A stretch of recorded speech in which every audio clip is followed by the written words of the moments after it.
Lord everyone. ఈ భూమి మీద పుట్టే ప్రతి మనిషి ఆదాము స్వభావంను ధరించుకొని పుడతాడు. ఎందుకంటే ఈ భూమి మీద పాపం రాజ్యం వెళుతుంది కాబట్టి.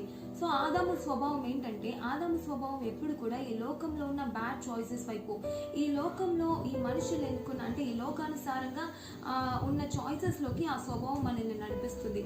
కానీ ఎప్పుడైతే నువ్వు నేను దేవుని వాక్యం ఏం సెలవిస్తుందో ఆ వాక్యానికి నా జీవితాన్ని ఒబే చేసినప్పుడు మన జీవితాలు ఎప్పుడు కూడా గుడ్ చాయిసెస్ వైపు, దేవుని యొక్క చిత్తానుసారంగా దేవుని వాక్యం ఎలా సెలవిస్తుందో అలాంటి చాయిసెస్ వైపు మనల్ని నడిపిస్తుంది.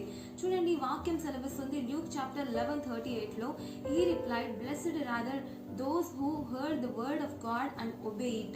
ఎవరైతే దేవుని వాక్యాన్ని అంగీకరిస్తారో వారి జీవితాల్లో దేవుడు, పరిశుద్ధాత్మ దేవుడు పనిచేయడం మనం చూస్తాం. ఇక్కడ చూడండి, గుడ్ చాయిస్, బ్యాడ్ చాయిస్ ఉంది. ఇది ఏంటంటే నా జీవితము.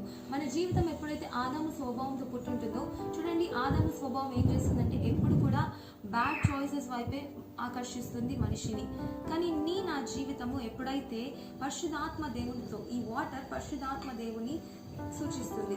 మన జీవితం ఎప్పుడైతే పరిశుద్ధాత్మ చేత నింపబడి ఉంటుందో అప్పుడు పరిశుద్ధాత్మ దేవుడు మనల్ని ఎలా నడిపిస్తాడంటే, చూడండి ఈ బ్యాడ్ చాయిసెస్ ఏమైపోతాయంటే గుడ్ చాయిసెస్ వైపు మనం నడిపింపబడతాం ఎప్పుడైతే దేవుని వాక్యానికి నువ్వు నేను ఒబే చేస్తాము.